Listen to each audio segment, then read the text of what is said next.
Hello, everybody, and welcome to Fate Apocrypha every week with Best Guy Ever, the Best Guy Ever, also known as Nate. What's up, everybody? Yourself. I'm introducing myself. Here I am. I'm the best guy ever.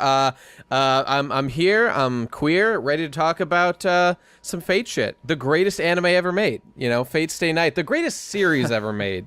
Which just I feel whenever you know that the brain expansion meme. It's just when I get to Fate, you're at the highest level. You know, that's just how it is. So for the entirety of the previous anime season, the spring season, we did Arrow Manga Sensei every week. Sure did. The series where I picked a show that looked very innocuous but popular. I thought this will be the most middle-of-the-road show of the season, and we'll talk about it each week and see how much we can wring out of it. And we did it on the DIGIBRO After Dark channel because I wasn't sure if we'd make it through the whole season. I was like, what if this blows up and it's not a good idea? Fair guess. But we made it through the whole thing with like 45 minutes of talking about every episode. Turned out Arrow Manga Sensei was a fucking tragedy of a show. Yeah, yeah. It was a real gold mine of sin. It was. You should go watch those videos if you haven't already, but we're on the main channel now with this new series, and we're going to be covering, once again, the second most popular show of the season, which is once again from Studio A1 Pictures, and is once again a cancer on the soul. Yeah. Yeah. This one's different, though, because, you know, this is an adaptation of a game, and I think the biggest... No, this is a series of light novels, actually. Oh, really? Oh. Yeah. No, I miscalculated. I was giving it so much credit. Oh, fuck. Yeah. Okay, I all thought right. that the reason it was so bad is that it seemed like... It does feel like a game adaptation. Are you sure? Are you sure about that? Yeah, I looked it up. Okay. It's a series of light novels. You say so. I Wow. thought for sure... It feels like a card game adaptation. Yeah, you know? it does. It really does. I'm really surprised by that. Fuck. I was like, oh, you know what? There's no need to be that concerned about all this. This is fine. Like, for a video game, whatever. I see them, like, setting up game mechanics. Like, obviously, this is weird for a show to have, but I get why it was there for the video game, and it just wasn't. Holy shit. Yeah. I'm doing a complete, like, I'm going back down from my brain expansion to the very lowest level now. So we had to watch the first 3 episodes of this because I've been busy, didn't have internet connection, so we just binged this, and like, man, it was physically painful to watch this. Like, my brain felt like it was beating against the side of my skull, trying to escape from my head. Like, I felt things dying inside of me, and when you, I finished the third episode, about 15 minutes before you, and by the time you were done, I had completely forgotten that I just watched it. I don't blame you. I had no recollection. Thank God I have all these fucking notes. Real quick, Digi, name one character. Name one Frankenstein. character. Okay, Frankenstein does stand out. I guess that's true. Well, but that's the thing about Fate in general. All you remember are how cool, like, the hero servant guys are, and what's their super special ability. That's the whole thing. That's the entirety of what Fate is. I guess we should start here, as you always have to with something like this, by talking about what we know of Fate. Right. I know you've played through the original Fate Stay Night visual novel, all 3 routes. I have 100% of that motherfucker. Well, I haven't gotten every single ending, but yeah, like 95% of it I've experienced. And what do you think overall of Fate Stay Night, the game? The game visual. I don't even think of it as a game. I just think of it as like a book. But it was kind of fun to read. It was kind of fun to read, to just come back to every once in a while and dig through. What I liked about it best, which does not carry over at all into any other medium that it's present in, is the incredibly graphic descriptions of agony that Shiro is going through, like, every single fight. And so it really kicks it up a notch. It describes, like, the sensation of his bones splintering as he, like, connects a punch against, like, the face of, you know, someone wearing fucking plate mail or something. Like, shit like that goes into detail, and that's fun. It is an incredibly, ridiculously overly verbose series, of course. Yeah. Everyone knows this. And, boy, did that carry over into this shit. But yeah, we'll go into that. It's full of all this filler shit that is like, if you get invested in the characters, then I'm sure you'll enjoy it. And, you know, I did get a little bit invested into it as I went on. I found myself kind of liking certain things about it, but did you at all expect that it was going to turn into this monster that it's turned into now? Well, I read it. Franchise. I got into Fate because all my friends in college were like obsessed with it, and I had no idea what all the fuss was about. So like eventually, like years after it was suggested to me, I was like, okay, you know what? Now I will sit down and I will fucking read Fate and see what the fuss was about. And like, I mean, to me, the premise is so attractive. You know, all this shit about, like, summoning 7 heroes with, like, there's classes and there's rules to learn. But the thing that infuriates me is how easy Fate throws out all its rules, like, instantly at the least probable, or at any fucking time, And my favorite instance of this is, like, the first fight that happens in the original light novel, not light, fucking visual novel, thank you, where it is immediately set up. All right, the first fight is between Archer and Lancer, and it is immediately set up that Lancer has a noble phantasm, Gungnir or something. I think it's Gungnir. That its ability is that it 100% of the time pierces the heart of its opponent when activated. Upon activating Gungnir, immediately it fails to do so due to the magical defense of Archer. So it's like immediately they have thrown out the rules that they're setting up, and at that point you know that there's no point in taking any of this shit seriously anymore. And you know, if you care about like the rules of the fight, which I do. Yeah.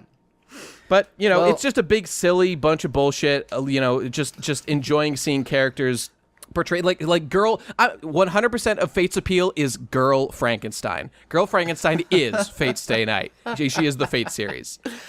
Well, I do think that the most important thing about the Fate series is the character designs. Of course. Like, I think that what it really comes down to, like, I mean, yes, the story is interesting, and there's lots of things about the series that can make it enduring. The whole concept is it just lends itself well to iterations, which is why there's been 1,000 iterations. But, like, the reason that it sells is that Saber is a phenomenal character design who everyone loves, and Tosaka Rin is super fucking hot. And, like, I think everything else kind of, like, that is the through line, because those characters are in everything. You know, like, no matter, if Fate was just the concept, you would never need to return all the old characters. But, like, most iterations of Fate return them, and when they don't, we go off the rails. And that's only started to happen in more recent iterations of Fate, where we've started to have it balloon into this, I don't know, it feels like it's trying to become Gundam or something. Like, there's gotta be a Fate show on the air every fucking season now. And it's a fucking nightmare. It has gone way off the deep end. And first of all, I mean, before we even talk about this show, like before we talk about like the content of the show, how did they fuck up the character designs? Like, the character designs in this show are garbage. You know, I've been familiar with these for a while, because, you know, upon reading Fate for the first time, I went and I just looked at all, like, the Elseworld stories, which is what this is, and all the, just, like, all the supplemental materials, and looked at them, and some of them are good, like the Saber of this one, Saber Lily or something, that's, like, you know, OG Saber's daughter or something. Mordred, that's right. I like her. Damn, she's such a fucking thought, dude. She's wearing the shortest shorts I've ever seen. She's just Saber, though. Like, well, yeah, she's the best design in the show, and she's just basically Saber, but she's not as good as Saber. Like, look at Siegfried. This design would never have been iconic. Siegfried is a fucking mess. He looks like a nightmare. Siegfried is awful. Yeah. Siegfried is awful. All the male characters are just a fucking train wreck in this show. Like, look at our, like, I think he's like the main character guy with like the scar. He's the necromancer guy. Like, what is this man? I don't know. It baffles me. He reminds me of Dog the Bounty Hunter for some some reason. Yeah, pretty close. It's, you know what's weird though? Like in the original Fate, you know what I'm trying to get is like the atmosphere is so much more lighthearted here. Like everything was so fucking mind-blisteringly serious in the original. Everything was like a matter of life or death outside the fucking like cooking and school scenes. But even then, over everything was like a shadow of like at any moment a fucking servant will appear and shit will get kicked up to 11 instantly. And like the main character guy, I think he's the main character guy. He's just so in control and like laughing about everything, and he's so capable. This show just has no thought put into it. Like, I don't think it's that this show is going for a lighthearted tone. It just isn't going for anything. Well, see, it doesn't understand basic film. Because that's the thing. Like, going through the Fate franchise, so I never played the original game. I played, read 30 minutes of it, and I got fucking bored. Don't blame me. I watched about 6 or 7 episodes of the original anime that nobody likes, and I appreciated things about it, but once it got into the Fate stuff, where it's explaining all these mechanics, that's where I got bored. Yeah.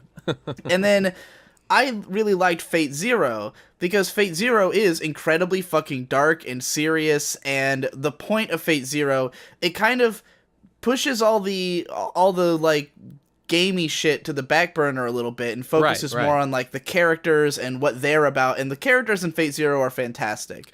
The story is if you say here so. and there, but I can think disagree. well, okay, maybe not Kiritsugu. But for sure. he's probably the worst character in Fate Zero. He's the most fucking Sasuke motherfucker I've ever seen in my entire life. But Waver and Ryder are fantastic. Yeah, everyone likes them. They're all right. Caster and what's his name? The fucking serial killer guy. Bluebeard and cool. red hair. Yeah. Yeah. There's a bunch of really cool characters and just interesting ideas, interesting stuff to chew on, and it's very serious and has all these memorable moments. And my brother Victor always says that he feels like Fate Zero is the closest that anime has come to feeling like an HBO show. It's got that brand of self-seriousness and gravitas to its presentation. Yeah, well, I can't argue with that, I guess. And when you look at Fate Stay Night Unlimited Blade Works, the anime show, they clearly tried to continue that feeling of gravitas. Everything's supposed to be this is fucking fate. Fate is something special. It's something oh, we're going to take care of it. Granted, the show's boring as sin, but it's very beautiful to look at, and it takes itself very seriously. Then you've got the offshoots, Prisma Ilia, that go for this is funny. This is not serious. This is the opposite. We're trying to be lighthearted. We're trying to be fun. Carnival Phantasm. But this show is not going for anything. Because, it is dark as shit, but it doesn't feel dark at all. I really wanted to bring that up. Characters are getting brutally murdered constantly in this show. They and sure none do. of it has an effect. Remember little Lolly Jack the Ripper? First thing we see, she's devoured a person or something. Yeah, I mean... Oh, is she Jack the Ripper? Yeah, she's Jack the Ripper. And then remember, this is a person who murdered prostitutes. Okay, this is one of the things I hate about Fate. How there's that one dude who's the archer who was apparently a centaur. He drops a line about I chose not to appear as a centaur so as to hide my identity. So basically they're saying that these guys can look like whatever the fuck we want, and there's no rules, and we can do whatever the fuck we want. Jack the Ripper can be a little girl. It doesn't matter. Correct me if I'm wrong. I was under the impression in the original Fate Stay Night that Saber didn't just happen to be a girl. The idea was that King Arthur had secretly been a girl, right? Oh, of course. That was the foundation of the entire character, absolutely. Yeah. But in this series, was cool. It's just whatever. Yeah. Because Frankenstein's monster is one of our characters and is a woman for no reason. I'm not gonna lie, that's my favorite character. That's by far my favorite character. So fucking retarded. She's so cute. She's always I'm literally retarded. I don't know how to human. I like her. She's what? Yeah, go on. Well, in the original Fate series, each character, at least this is how I understood it, all of them were either real historical figures or legends that were not quite true but have been accepted as canon over the centuries kind of thing. Yes, right. Like stuff that you would almost like folk heroes, basically. Right. Frankenstein is not a fucking folk hero. Frankenstein is just a book. It's just a popular book.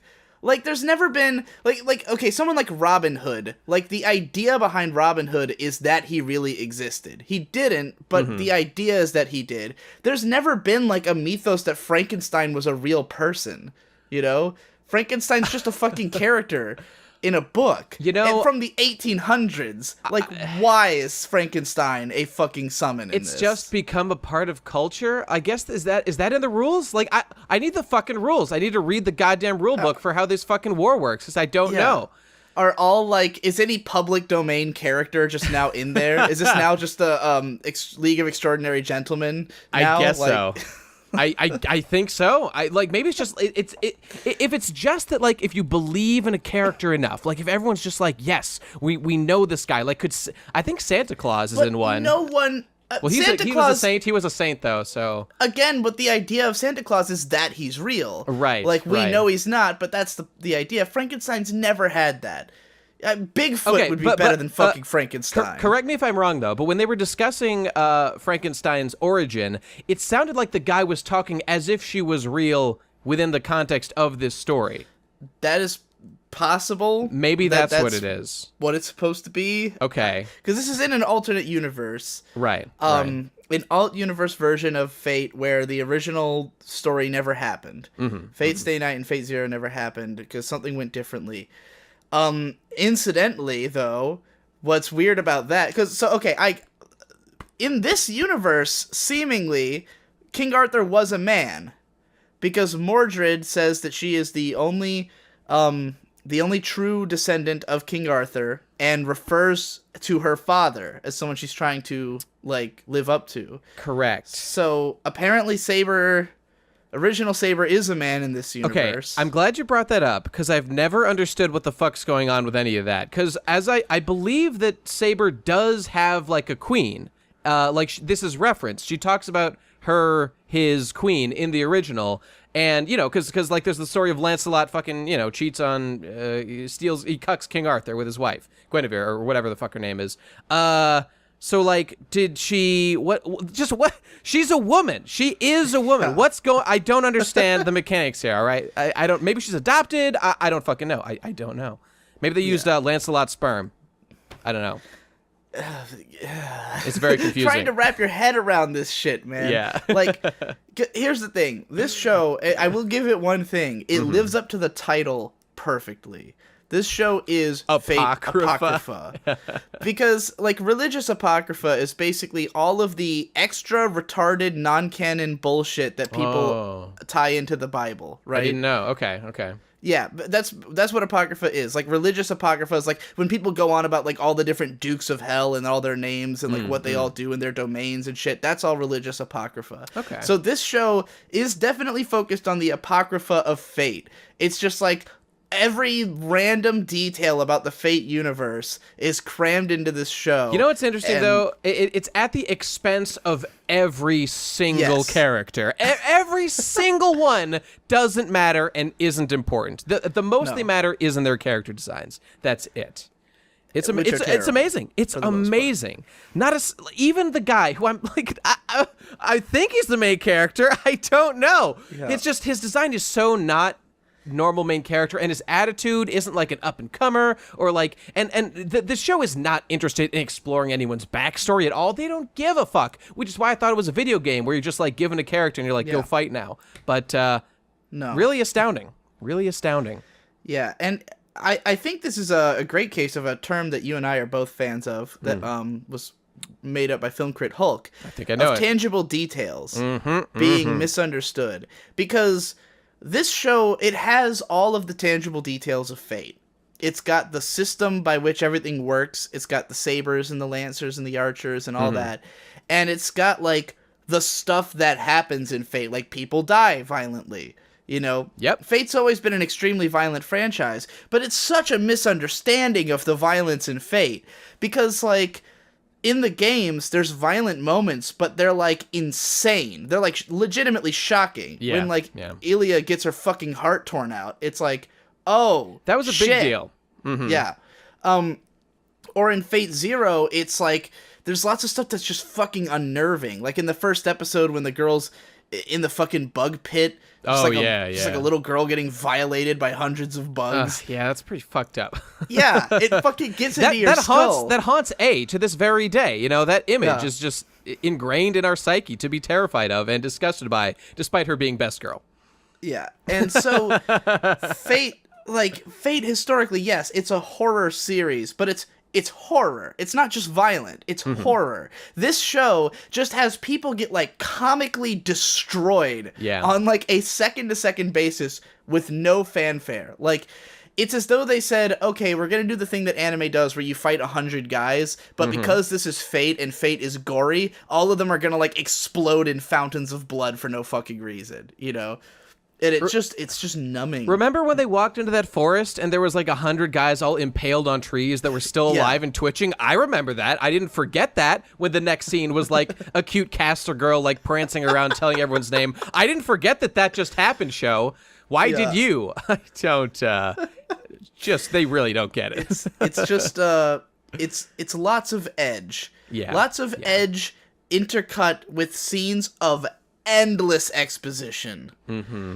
And I gotta go through. I have a ton of notes, so I'm gonna start going through in order. I don't know if you have anything you wanted to prelude with, but I think I'm ready for it. I've got some notes, but I'll bring them up when appropriate. So the first episode opens with the first of many awful fight scenes where you can't tell what the fuck is happening. Mm-hmm. And it's just like a ton of movement. There's like 1,000 guys. There's like 1,000,000 identical good guys, or maybe they're the bad guys, fighting monsters that all look the same. Mm-hmm. Everything's CG. Everything's blowing up and fucking flashes of light.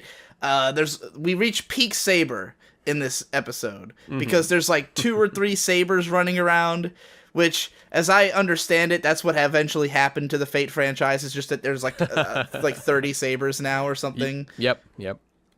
So yeah, there's just a long, retarded fight, and every fight in this show is god-awful. None of them are comprehensible at all. Even when the animation's okay, it honestly just makes me really sad that they used animation on these really bad fights. Like, did you ever understand what was happening during a fight in this show?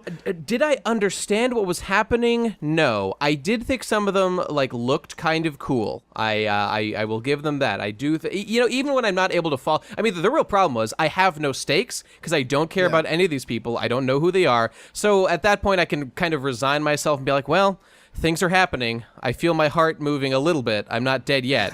So that's something. I didn't feel any movement in my body. Like, because I'd see like a flashy animation cut, but then it would have like no segue into the next one. Like every image is just disconnected. It's like you were quick to bring up this as being worse than the Asterisk War. And is that true of the fights? Is that what you're getting at with that? I think this show might be worse than the Asterisk War. And I say that because I mean, it's every bit as much of a flatline, but here's to repurpose a great, what's his name? Black, the comedian whose last name is Black. Louis Black, yeah. To repurpose a great Louis Black quote, the Asterisk War was a show of no ideas, and Fate Apocrypha is a show of bad ideas. Ah, okay. So, Ass War had no pulse, nothing going on, it was just static, but you could immediately understand it. Like, you just looking at it, you knew what was happening. This show, I can stare at for 22 minutes and have no idea what just happened. And, like, and even when I do understand, like, when I say I don't know what happened, I don't mean, like, I don't comprehend what's on screen. I mean, I can't, like, put it together why why this would be created, you know? Like, everything is so meaningless and does nothing to me that I have to wonder, like, how does this get produced? Like, how does this happen? How does this script get read by somebody and that person goes, okay, I get it, and then they make it, you know? That's a fair question, and I have no doubt that the answer is simply, branding and marketing and a need to put out a Fate product and not a terrible concern about the level of shame that will be induced when it reaches the public.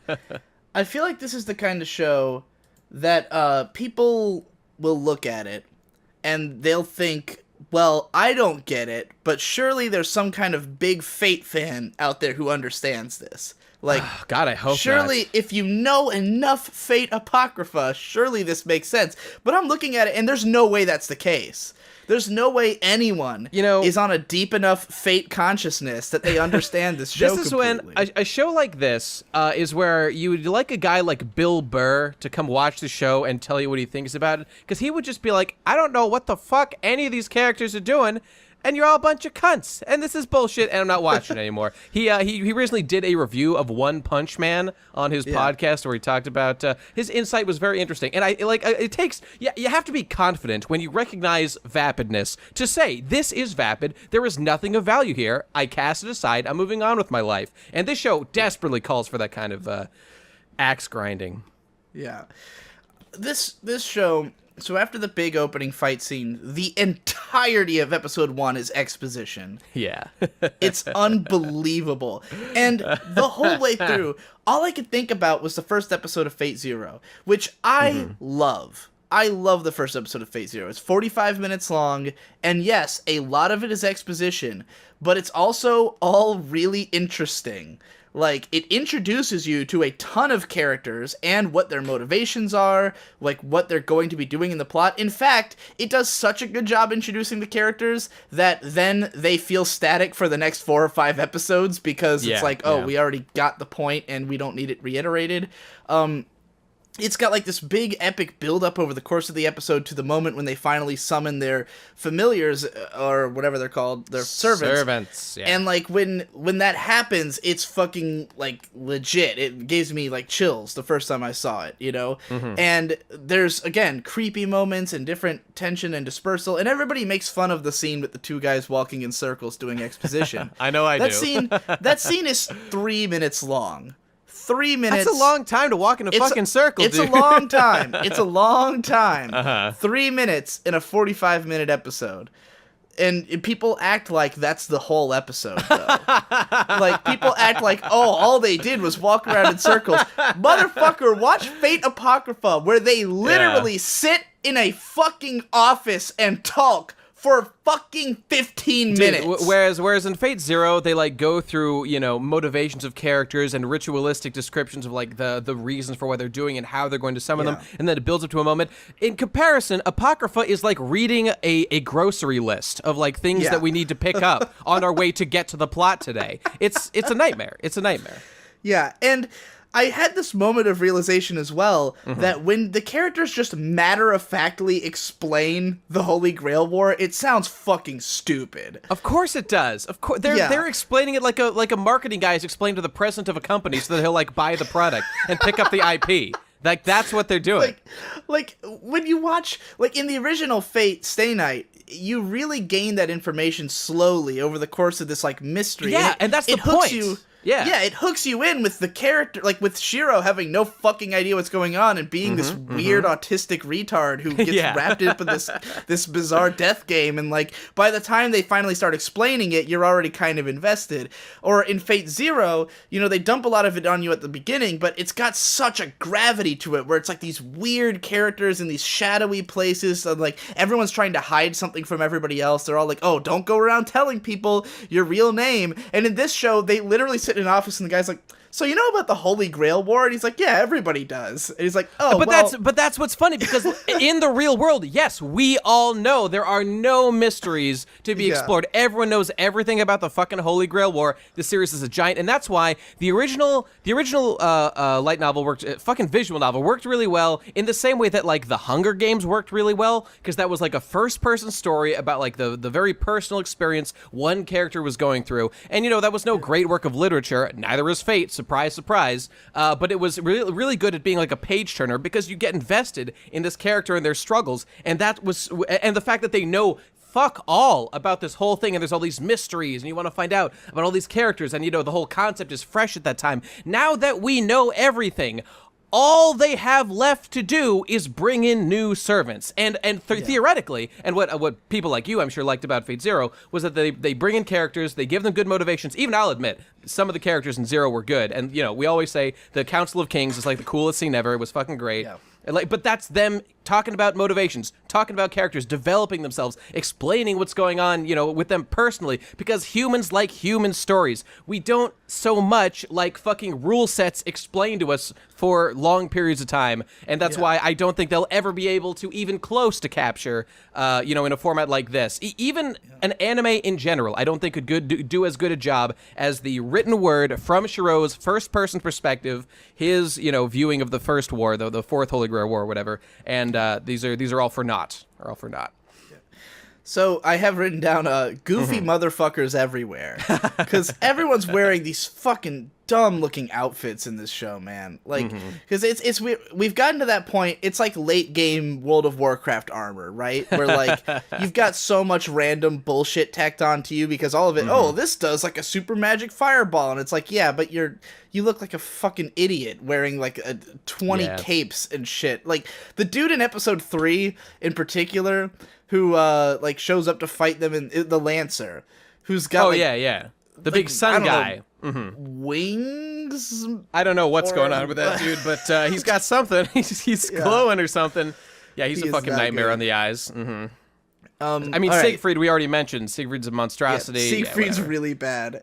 I wrote down, why does Siegfried glow? Because dragon blood. Oh, does he have dragon blood? Is that he was covered in dragon blood and made him immortal or something. So I think that's like the canon explanation. He still looks terrible. So he didn't have to glow in the script. They could have made him not glow. But incidentally, my favorite scene, I think in all 3 episodes so far, was when they show like that same Siegfried motherfucker like back in the day, like in the Netherlands, like surrounded still by peasants wearing brown and still wearing this fucking glowing skin, fucking white and blue glistening armor. Motherfucker, like just look at yourself. This is not good. This is not working for me.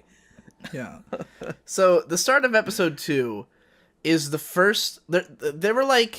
There was a slow encroachment of like actual scenes into this show, because so much of this show is just exposition dumps that all kind of bleed into one another, and there's no real sense of like starting a scene and ending a scene. Like it'll just cut to characters talking, and it'll cut from there to other characters talking with no sense of flow, and that's why it becomes so mind-numbing, because you can't even really tell when something's happening. The only times that it feels like a real scene are like the opening scenes of the first of episodes 2 and 3, and then maybe a couple scenes later, like the Frankenstein scene in episode 3 is like a scene. But so the opening scene of episode 2 is just they're taking Joan of Arc to the gallows. Joan of Arc, who for some reason has become extremely popular in anime, and the focus of this scene. They're taking this girl to the gallows. The focus of the scene is her tits. Yes, that's exactly correct. That was one of my main bullet points I wanted to bring up. They are bringing a witch to be burned at the gallows, all right? And they do so, and the focus is on her tits. And I just wanted to say, we were going to watch Kakegurui, and we decided not to because it was fucking bullshit. But what I liked about that show was how it was just not... It wasn't being coy. It just shoved fan service in your face. That's what it was about. Like, this show is doing that, not even Aramaka, but it's doing that sneaky shit. It's trying to, like, get it past you, like, this clear, like, clearly, focused tit shots with, like, the tapered clothing to show the curvature all the way around. Why would her clothes look like that? They're taking a witch to burn at the stake, and she's wearing fucking rags, and her rags conform perfectly to the shape of her tits, like they were tailored. That's the thing. You know? And the camera hovers on them first, before even showing her face, it's on her fucking tits. They think they can get away with that, because, like, okay, you know what? Like, the screenwriter thinks he's so clever. He's like, you know what I'm going to do? Oh, I'm so smart. I'm going to write, focus on her, just below her head, you know? Just below her head, to that general area. They'll never guess what's just below her head. Oh, my God. I fucking cracked the code. Oh, man. Yeah. God, yeah. So, there's... It's weird even that they would do that, though, because the fan service in this show is so, like, thin and random. Like, there's not a lot of it. The whole first episode had, like, no fan service scenes. And then they chose the witch burning scene to shove in a tit shot. And then, like, every once in a while, a character will be kind of naked. And that's about it. It's odd. And they never, like, even when it's, like, the character just kind of naked. There's only 2 scenes that are like outright, this is for fan service, which is the weird lesbian licking scenes that we'll get to in a minute. Yeah, the show more relies on just like cute designs in general to get that across. Except for Mordred, who's just going to show her shit off all the time that she's on screen. So which I'm my into. next note is that Mordred, while she is the most attractive character in the show, in fact, I would say the only attractive character in the show, she's fucking intolerable. I can't take her personality. I don't know. I think she's kind of okay. I'm kind of waiting to see what they do with her to see if she turns out intolerable or not, because she's super cocky and super like on her own dick about how badass she is. She's but she cocky, is though. but she is though. She just fucking whines though. She whines That's about true. shit. That's like true. he first summons her and she's all like edgy and shit about how don't call me that name and blah blah and like you might be my master but I'm gonna be a fucking lone wolf. And I was just like, oh, shut up, dude. Jesus Christ. And incidentally, she is the worst Miyuki Sawashiro role I've heard in a very long time. Miyuki Sawashiro being one of my favorite voice actresses. She sounds terrible in this show. I don't think she's a good casting choice for this character. She is not playing to her strengths with this like lower voice going on here. That's weird. Sawashiro's known for a lower voice, but like this one's bad. I'm thinking of the other one. I don't know. I thought she was okay. I wasn't really paying attention to it. TBH.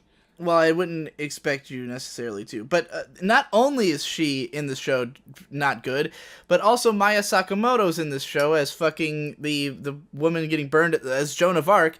She's also not good. And these are 2 of my favorite voice actresses who have very similar voices, and so they kind of get occasionally cast against each other. Like in the show Kanan, then Sawashiro plays the main character and Sakamoto plays the main villain, like the rival. And they've been cast that way a few times. This case is just they're both there and they both suck and their characters suck and the script gives them nothing to do. Maya Sakamoto is just deadpan because her Joan of Arc has no personality in this show and is fucking terrible. Yeah. I hate it. What does this say? I can't even. Oh, the OP just ends. Oh yeah, also. the abruptness of the ending of the OP I really took notice of. Very strange, very terrible audio mixing, guys. Get your shit Reminds together. you of something though, right? The last A1 Pictures show we covered every week. That's where true. The last episode just suddenly fucking jarringly ended. Yeah, getting some flashbacks now that you mention it. I wrote, what even are these designs? I wrote down stuff about the designs like 8 times. Can I just bring up one example? What keeps Jean's head thing in place? I've been wondering that the whole time. Is there a ribbon situation? Is there some sort of ear appendage thing extending out under her hair? I don't know, but it does make sense to me. All right, Why that's is all there I've got a to say about that. centaur? Because centaurs are totally real, dude. You know that. I don't know. He's a myth. I mean, there was a Medusa in the original Fate, so they're not outside of the original Rider is Medusa, so they're not they put in mythical stuff. But sometimes. she didn't look like a Medusa. Well, I can't remember if the character was actually okay. Because here's the thing about Fate. I don't know if so. In truth, was the Medusa of history like an actual snake-haired witch woman, or was she just like a woman with a magical power? Because magic is fucking real in Fate, which blurs the lines. Or was she just a woman with like long hair and the power to look at you and turn you into stone? I don't know which of those is true. So but this guy was clear. Like, yes, I am a centaur. I've chosen human form. So, but magic is real. So like all bets are off. Anything is possible. I don't know. Frankenstein's real too, I guess. Well, to get into a few more of the, you already noted the little girl cannibal, which I guess was Jack the Ripper. That was Jack the Ripper, yep. It was just edgy stuff going on, and then there's the weird lesbian licking scenes. I've told 2 of them so far. Amazing, amazing. 2 different scenes where one of the masters just has chained up her servant and is just licking her belly, I guess. I guess Fate has always had sexual content. True. So, and lesbians are edgy, I guess. I guess. Why is this here? It was so weird. Because, I don't know. there's no implication of like why she's doing it. I guess she just wants to lick her. Like that's all she it just is. wants to. Right. She's like, hey, my servant's hot. I'm gonna fucking rape her. I guess. Which makes sense as a thing that would happen. I guess. But the servant doesn't give a shit. She's just like, whatever, lick me. I don't fucking care. She just like she treats it like it's nothing. Whereas the girl who's licking her is acting like she's doing this fucking, like she's doing some really dirty shit. She's literally just licking her. They're both like mostly clothed. They're in like underwear. Right. I don't think, just to dig down into this a little bit, I don't think that like the dominatrix fantasy, or not fantasy, but she's clearly like a dominatrix type. I don't think they get off on like just licking someone who doesn't give a shit, who's just like, what, I'm not interested. Do what you gotta do, dude. Don't care. What I got from this is that they were trying to put in like, oh, we're gonna have like a sex scene, and it's gonna be like lesbian sex, because that's fucking, that's cool. And then, but they don't it's not lesbian sex. She's just licking her. Yeah, that's the weird thing. It's like they had to dumb it down to like PG-13. They couldn't go like R with it in actual sex or something. I don't know. So here's probably the worst fan service moment in the episode, and I mean this fan service in terms of like this being Fate Apocrypha. You know, this show is all Fate bullshit. It's like, let's see how much Fate crap we can cram in there, and for the most part, it's not so bad about cramming in like old characters. Like, we've got Saber's daughter, but we haven't seen Saber yet. We haven't seen like all the old guys. But then a character shows up who is Shiro Kotomine. Yeah. Did you catch this guy? I caught him. He's Shiro, two of my favorite characters. Kotomine. And he's literally like a fusion of Shiro and Kotomine Kire. Why and how did this happen? Because they're the two most popular non-Saber characters, I guess. That has to be it, right? They just felt like it. It's an Elseworld story. They can do literally whatever the fuck they want. So And not just is it Shiro, it's like Archer Shiro combined, because he's got the silver hair, the spiky silver hair of Archer, and like the darker skin. He's got the face and voice of Shiro, and the outfit and job of Kotomine Kire, and he's named Shiro Kotomine. And when I read that, vibes. I fucking wanted to die. Yeah, Xemnas. He does kind of. He looks just like Xemnas. Showed as Xemnas. I mean, I just thought that was funny. I don't know what to fucking think of this guy. He's like the biggest badass, clearly, like just like Kotomine. Like this guy he's playing everybody for a fool. He's pulling the strings. But he's got the voice of Shiro, and he's like all soft and fucking. Oh yes, man. Yes, truly a brilliant juxtaposition of the former character. We've really done it this time. I don't know. Oh boy. I don't know what to think.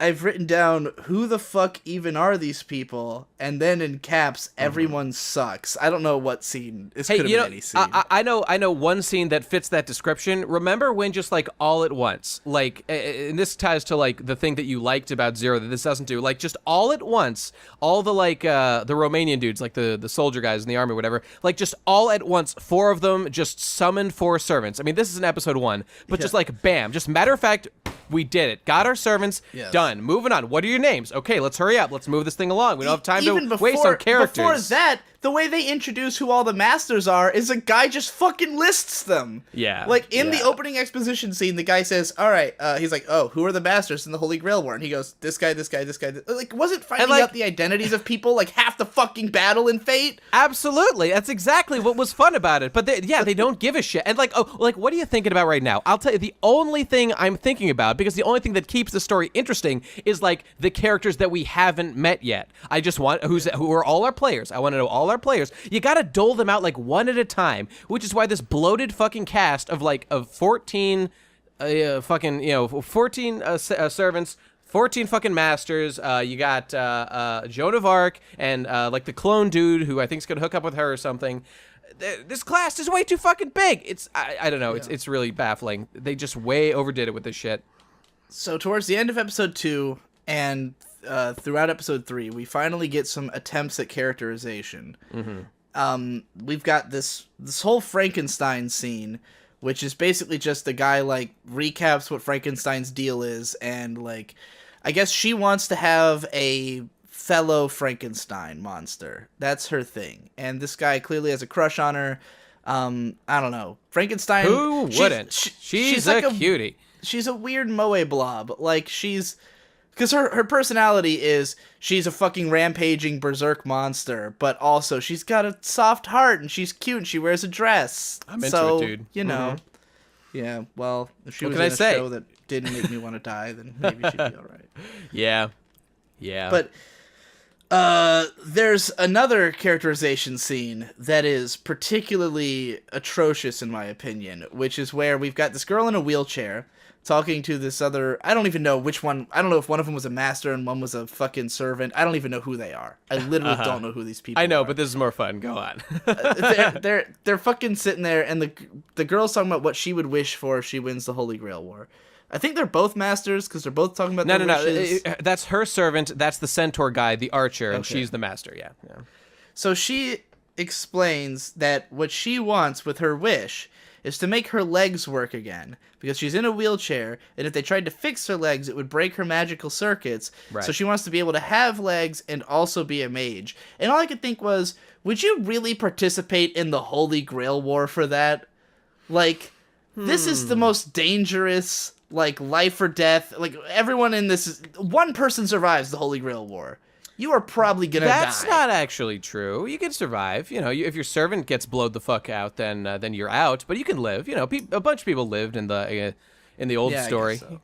But I hear what you're saying. This is life or death shit, and they really are just jumping in. I would say, like, the only thing that makes sense to me is that, like, man, they really must, like, think this is all fun and games, and they're super confident they're gonna win, and like there's just no sense of stakes in this fucking show. Exactly. Like no one seems like they've got a big enough ambition, you know? Dude, the thing that tipped me off to that, this was outrageous when I got this was in episode 1 when main character Sunglasses McCool guy, when he just walks into that office and the guys there's like, hey, so we found like the Holy Grail. That's happening again. You know, like this giant like cataclysmic thing that defined the world. The guy's like, okay, sure, whatever. We found it. It's happening now. You're a master now. You're doing it. And here we go. Here's go summon King Arthur or whatever. The dude doesn't bat an eye. He doesn't ask any questions. He just accepts it and moves on. Which is why I thought this was a fucking video game, because that's what you do in a video game. This is not a character responding to new information. It's just like mashing X to advance text. That's what this is. It was fucking I'm just thinking about how, like, in Fate Zero, the main thing about Kotomina Kide that made him, like, so, like, fucking creepy and weird was the fact that he was participating in the Holy Grail War even though he didn't give a fuck about it because he was just so fucked. Like, he was so, like, weird and emotionally fucked up since his wife had died that he was just going to throw his life away and do whatever the church told him to, you know? And, like, that was an interesting character. This is just like, whoever feels like it, jump on in. Like, it's a game of Yahtzee, you know? Like, of course. You're at home breaking out the board game. Hey, who wants to play Holy Grail War? Oh, I'm in, you know? Yeah, it's a nightmare. It sucks. There's a scene, there was a moment in episode 3 where I clicked away to go look at something and legit completely forgot I'd been watching the show. I clicked away for like less than a minute and I completely forgot I was watching this. That's how you know you're watching a show that just has completely failed to engage you in the characters on any level. It's just, it's a failure. There are shows that I will, you know, if I'm watching it, I'm into it. I pause the show if I have to do anything else. If I'm not paying my undivided attention, I pause so I can pay attention. Then there's shows that I'm not really into, and I dick around a little bit on the side and come back. I've never, like, clicked away and immediately forgot I even was watching the show, like, or what was happening in it. Like, I didn't even remember who the characters were when I clicked back. But there's exactly one moment in all 3 of these episodes, one line of dialogue that I thought was okay. And it felt like the one spark of life in the entire show, which is when the Mordred and the main guy are about to fight a bunch of bad dudes. And the main dude just, like, breaks out a gun, and she's like, whoa, you're gonna fight? Like, most people use their servant to do that. Like, wow. And he's like, yeah, of course. And then they go in and they fight together. The fight was terrible, but I just thought that idea was cool, that like this guy is as strong as a servant and will fight with them, you know, and like that there's sort of a like she gains a respect for him because of that, and like that's kind of their bond. Okay, scene. That was the only moment where the characters like had a spark of life. Everything else was terrible. One of the worst shows I've ever seen in my life. I liked that guy fought with silly little necromancy weapons. That was cute. I didn't notice because I couldn't tell what was happening in the fucking fight. Yeah, scene. he fought with the like bones and hearts and body. Oh, actually, when he fires his gun, it is like the first digit on fingers like are the bullets, little finger digits. That's cool. That was kind of cool. Yeah. 10 out of 10. Yeah, all right. So, can I can say something about that scene that is relevant. So that fight was in episode 2. Okay, so what's interesting about that scene was that during the fight, you know, so that fight takes place in like some little nondescript village where there's nobody around, and then all of a sudden, okay, the characters state quite clearly, "Oh no, homunculi and golems are attacking," which is code for these are not real humans. Don't get too invested. Like no one's actually dying. No need to worry about it. So that's what they're saying. Okay, but still, these guys are fighting around houses, presumably with humans inside them. Okay, so I was just thinking like, okay, well this is weird, but all right. And so they fight, and you know, Saber beats up a golem or whatever, and the guy is fighting these other things. And what was interesting to me was that one of the weapons he throws is like a grenade, and it's a grenade. Human heart. That's what it was. And I was like, oh, that's kind of, ooh, he's a necromancer guy. Cool. So he throws it, whatever. The point is he throws it, and it explodes, and it literally melts like a gas cloud. It's a big gas cloud comes from that thing, melts the homunculi that it touches. It's a nightmare. Okay. Here's what I'm getting at. He threw that giant gas melty grenade like in this town and was obviously not concerned about like casualties of any kind. It was the middle of a town, and he's throwing around these weapons, okay? So based on that, I thought, wow, that's very strange. This must be an abandoned town of some kind. Okay, this must not be anything to worry about.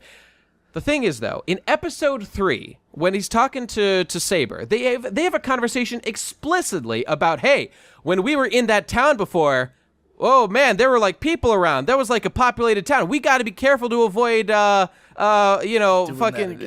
that again. Even right at the end of the scene, he says like, "Oh, we've left a scene here. We should this is a problem." Like, when I saw that scene the first time, I was like, "Whoa, people are gonna fucking die because you're fighting here. You are obviously killing people right now because it was a big area of effect bomb that literally melted people."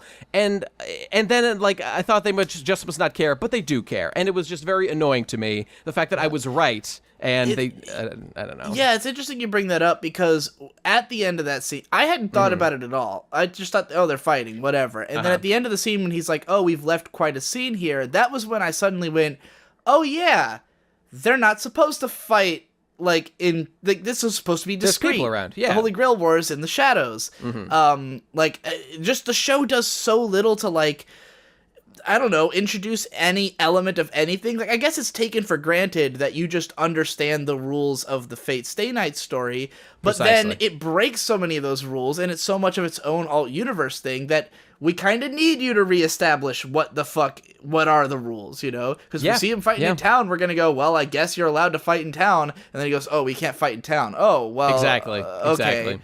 Yeah, confusing. The operative word is doesn't give a fuck. That's that's how the show feels. Yeah, it's just such a mess. It really it's worse than I estimated. It really they do not give a fuck about any of these characters. They just are not interested in going into any of them or like developing any stakes. The one character that they're like kind of building up, I feel, is that one homunculus guy who escaped, and he's like, what am I gonna do? I've the most 3 boring years to live. character of them all. Yeah. Maybe he'll be cool. I don't know. I'm not interested. I don't care about any of these fucking characters except Frankenstein. She's cute. I want to see her do things. The funny thing to me, or rather, what the show reminds me of is, it reminds me of a sort of genre of show that I have always had very little patience for, which is the shows that are like just really confusing and have a ton of shit in them. And there's shows like Book of Bantora is a good example, or what's Horizon on the Middle of Nowhere. These are shows where it's like you really have to consume like a large amount of information before any of it starts making sense, because there's just so many moving parts, so many characters, so many factions, so many different attack types, and they all have different meanings and like can only be used a certain way at a certain time. A certain magical index almost becomes like this as it goes along, but like it builds to it, so you can kind of that's fine. You never get lost, you know? Like these kinds of shows, they just drop you into a bunch of shit. But the thing about it, with like Book of Bantora or Horizon in the Middle of Nowhere, I've always considered it my problem that I didn't get those shows, because they clearly have an internal logic. Like, I can tell the characters are doing something, I'm just not sure what they're doing. I can tell that the author has thought about what all the stuff in this world means, he's just not explaining it in a way that I can understand. This show, I have my doubts that any of it means anything. Like, when I see these scenes, I don't have the sense of like, oh, I'm not getting it. I have a sense of like, they don't get it. There is no logic. There is no moment where this all clicks. It's just a bunch of bullshit. Let me put it like this, okay? So everyone understands basically how Fate works originally. It's a free-for-all. 7 people just fight. It's a, you know, kill whoever you got to kill, do whatever you got to do to be the last man standing, and you win, and you get your wish. You get your wishes granted. Okay, this show has taken a step to add a layer of complexity and develop this system of teams. So now there's double the players on the field, and they're divided into teams. So, like, if you wanted to take this approach seriously, you could, like, what I'm thinking as I'm watching this, wishing they would go into more, and, like, they hinted at a little bit, but is like, because once the initial battle wins, and like either one side wins or the other wins, and there's only black or red players left, like at that point, those people then need to kill each other. So they've added this potentially really interesting like dual layer of like, okay, I want to win, but I need to make sure that when my team wins, as few of my allies are alive as possible. So it inherently builds in. Exactly. It inherently builds in a drama into it that I just think the show is not going to address at all and doesn't give a fuck about, even though it's even more interesting than the original premise. So that's very frustrating for me, and like they just don't care. And the fact that they complicate things so much more extensively by adding this like extra system instead of just playing it safe and sticking with like the 7 servant system or whatever, like it's just all these stupid things that they try to gush all the stupid exposition about all the time that they really don't need to. It's actually incredibly simple, and they could explain it in like 5 sentences. And you know, it took me less time to explain it just now than they did during the show. Just incredibly boring. So this show right now, it's the second most popular show this season on Mal. It's got a 7.8 rating, which is not bad at all. Last season with Eromanga Sensei, we were constantly decrying the popularity of the show, the fact that it was loved by lots of people. Yep. And like, but we understood why people liked it. We didn't agree with why they liked it, but we understood that it's a show with girls saying lewd things, and people, I guess, are into that. Right. With this show, do you think there is anything other than the fact that it is called Fate that is causing this? But that's really everything. That is that's all you need. You just need some new servants, and you're done. Not even the servants. I think just the word Fate. Yeah. Because the servants are terrible. Maybe I could see people being into Mordred and Frankenstein. Maybe. But that's not enough to give a show a 7.8, you know? Even of course. I agree. You know, so I'm wondering, like, is it only scored that way because we're not that far into the season and maybe people had already given it a high score before it even started based on it being Fate? You know, people add it to their list and just mark it a 10 because it's Fate and they love everything Fate. Like, of course. I don't know. And I have to mention... Yeah, go on.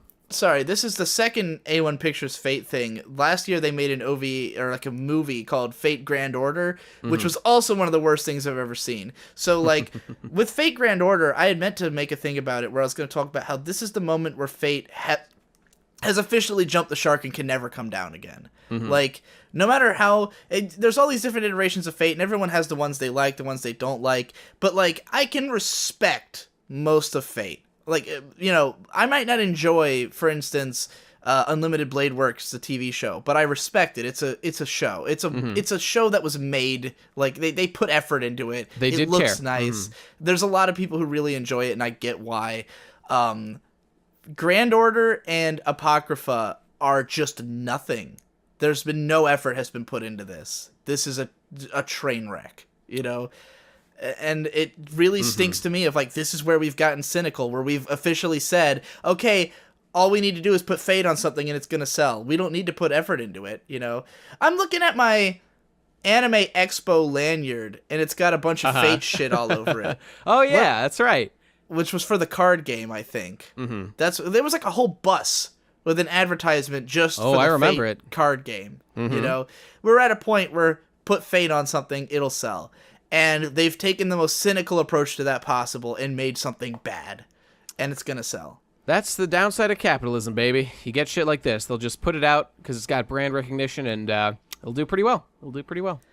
So I think this show airs on Saturday morning, so we might be doing a follow-up episode to this pretty soon. Because we try to get these out like the day the show airs. We just had to be late for this one. Right. But yeah, that's all I've got to say about these 3 episodes. I think I have blown my load pretty sufficiently. Yeah. All right. Tune in on Saturday night probably, and we might maybe have episode 4 talk about. Good. See you then, folks.